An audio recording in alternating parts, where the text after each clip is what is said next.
Hi, welcome to my channel. இன்றைக்கி நம்ம சேனலில் என்ன ரெசிபி அப்படின்னா, ஒரு ஈவினிங் ரெசிபி தான் இது.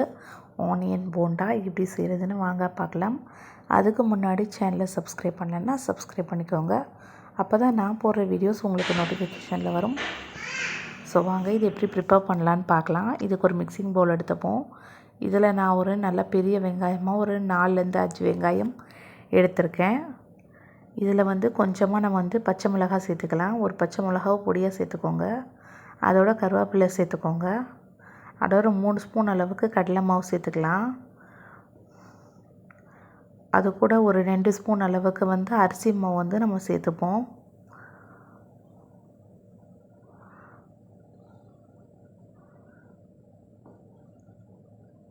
இப்போ ஒரு ஸ்பூன் மிளகாத்தூள், அதோடு கொஞ்சமாக உப்பு சேர்த்துக்கலாம். ஃபுட் கலர் ஆப்ஷனல் தான். உங்களுக்கு வேணால் சேர்த்துக்கோங்க, வேணாம் அப்படின்னா விட்டுடலாம். நான் இதில் கொஞ்சமாக ரெட் கலர் ஆட் பண்ணியிருக்கேன். இதோட கொஞ்சமாக தண்ணி விட்டு, ரொம்ப தண்ணி விட்டுறாதீங்க, கொஞ்சமாக தண்ணி விட்டு இப்படி பிணைஞ்சி விட்டுக்கோங்க. ஒரு பால் மாதிரி பிடிக்கிற மாதிரி வந்துச்சு அப்படின்னா கரெக்டாக இருக்கும். தண்ணியை லேசாக தொளிச்சு விட்டு இந்த மாதிரி பிணைஞ்சி எடுத்துக்கலாம். இது செய்கிறது ரொம்ப ஈஸி. ஒரு 10 மினிட்ஸ்லேயே நம்ம ரெடி பண்ணிடலாம். இப்போ பாருங்கள், இப்போ இதை நான் ஒரு பால் மாதிரி பிடிச்சி காட்டுறேன். எப்படி வந்திருக்குன்னு பாருங்கள். ஜஸ்ட்டு ரொம்ப நேரம் போட்டு அழுத்தி பிடிக்கணும்னு அவசியம் இல்லை. ஜஸ்ட் ஒரு ஹோல் பால் மாதிரி இந்த மாதிரி இருக்கணும். இப்போ இதை நான் பிளேட்டில் வச்சுருக்கேன். பாருங்கள் எல்லா இதையும். இப்போ எண்ணெய் நல்லா சூடாக இருக்குது. ஸோ இப்போ எடுத்து இதை ஃபுல்லாக போட்டுடலாம்.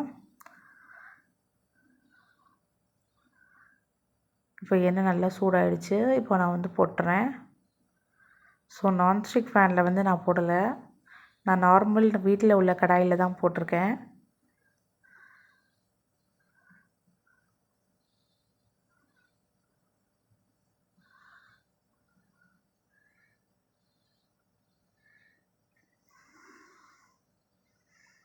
இப்போ பாருங்கள், நல்ல போண்டா நல்லா ரெடி ஆயிடுச்சு.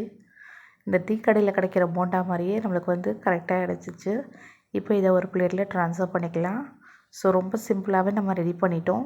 ஸோ இந்த ரெசிபி எப்படி இருந்துச்சுன்னு சொல்லி கமெண்ட் பாக்ஸில் கமெண்ட் பண்ணுங்கள். இந்த ரெசிபி உங்களுக்கு பிடிச்சிருந்துச்சுன்னா லைக் பட்டன் ப்ரெஸ் பண்ண மறக்காதீங்க. ஸோ நீங்கள் கொடுக்குற ஒவ்வொரு லெக்ஸையும் எனக்கு அடுத்த வீடியோஸ்க்கு மோட்டிவாக இருக்கும். ஸோ நீங்கள் கேட்டிருக்கீங்க, வீடியோஸ் நிறைய கேட்டிருக்கீங்க. நிறைய பேருடைய கமெண்ட்ஸ்க்கு நான் கண்டிப்பாக ரிப்ளை பண்ணியிருக்கேன். ஸோ நீங்கள் கேட்ட எல்லா வீடியோஸும் நான் கண்டிப்பாக எல்லாத்தையும் ரெடி பண்ணி வச்சுட்ருக்கேன். ஸோ கண்டிப்பாக இதை ஒரு நாளைக்கு எல்லாத்தையுமே நான் அப்டேட் பண்ணுறேன். ஸோ நம்மளுடைய சுவையான bonda recipe ready. So thanks for வாட்சிங்.